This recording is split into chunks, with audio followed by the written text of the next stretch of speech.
Dear God, please bless my new drone so it will soar high above all limitations, free of licensing and registration.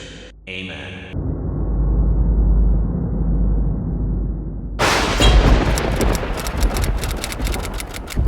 Hey guys, welcome to another video. This one's a bit of a deviation from what I've been doing lately. I will be continuing the series about what you need to know to get your basic Canadian RPAS license, but as you can probably imagine, those videos are quite time consuming to make. I don't always have that time. But today, I want to talk to you about what's been on my mind about flying drones as an individual who likes to perfect his skills and offer them for hire on an independent basis. When I first got into drones, it was the idea of flying like a bird, seeing and recording the world from above. Flying has been a dream all my life. When I realized that consumer drones had become affordable and really good, meaning easy to operate and equipped with fantastic cameras, I had to get into it. I started out with the Holy Stone. This almost ended in a disaster when the drone took off on its own, out of my control. I lost the connection to the drone and it came down right over there where my finger is pointing.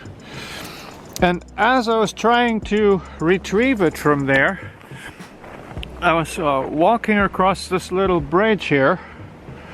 You see that? Yeah, and as I'm on that bridge, the drone takes off.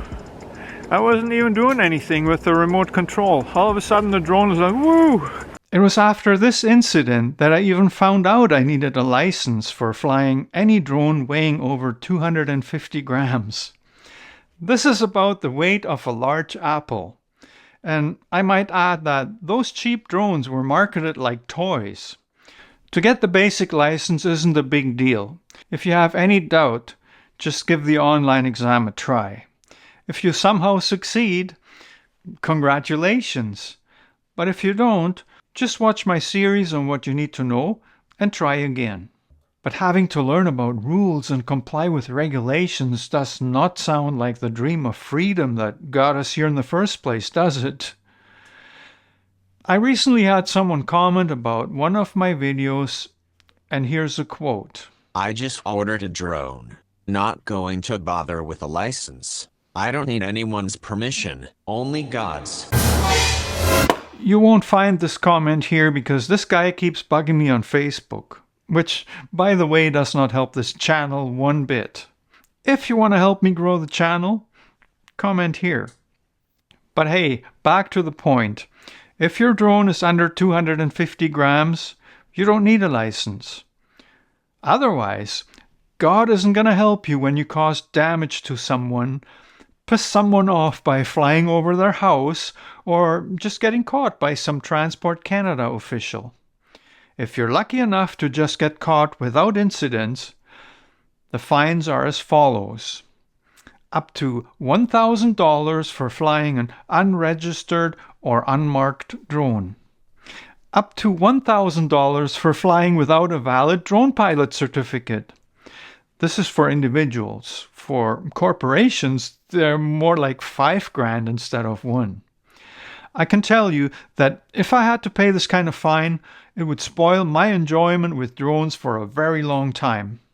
But fines aren't the reasons I got the license in the first place. I tell you, the feeling of having your drone disappear into the distance out of your control isn't a good one. All kinds of thoughts will be racing through your mind at that point, and if you don't know what you can even do to try and prevent damage to someone else, it's even worse. Getting the license forces you to study the basics. As you'll find out, there are things you can do to prevent a flyaway, and there are things you can do to prepare yourself for such incidents. You can in some cases regain control of the drone, and if it's not possible, you can contact the nearest airport or aerodrome to prevent a collision with manned air traffic. Unfortunately, God isn't going to tell you any of that. So, what about flying a sub 250 gram drone then? You don't need to bother with it then, do you? Technically, no. Unless you're in the United States, where you're expected to pass the trust or the recreational UAS safety test. How much damage can a sub 250 gram drone cause when it collides with an airplane? What about if it falls from the sky and hits someone on the head? Both scenarios are unlikely, but some basic knowledge can help you make them almost impossible. Almost. It's not God's job to cover for your ignorance or stupidity, even though I have to admit that it worked for me when my drone decided to escape. I'm not proud of that.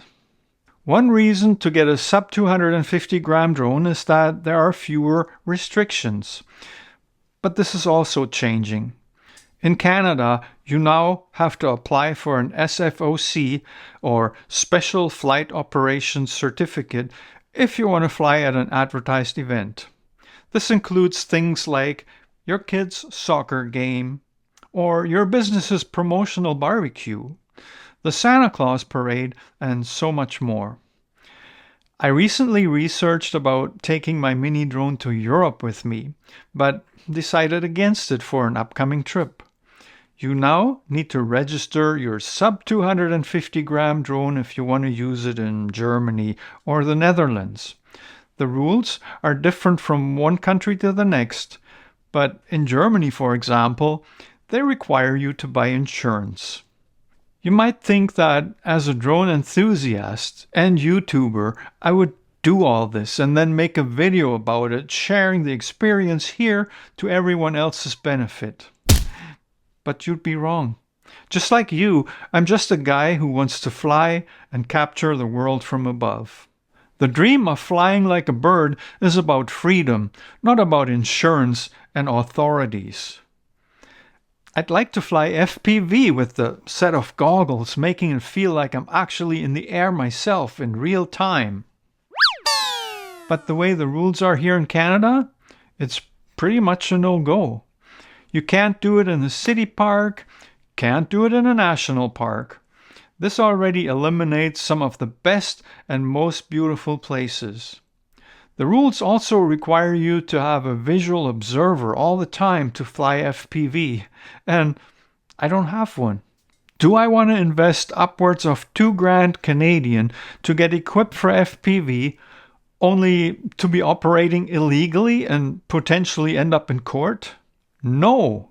So, when I see ignorant comments about not needing anyone's permission, you know what it makes me think?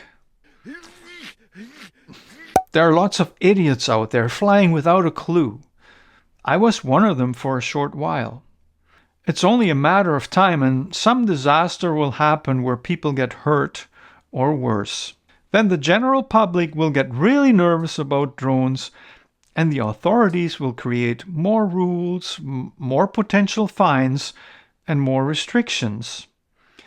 This isn't what this hobby or side business is about. Don't be an idiot. The series about the 8 knowledge areas you need to study for the basic Canadian license will continue, probably next week. The subject will be flight operations.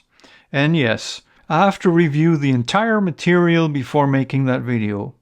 It's time consuming and it doesn't really feel like the dream that got me into drones.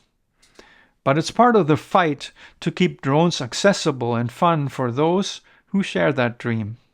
I'll see you soon.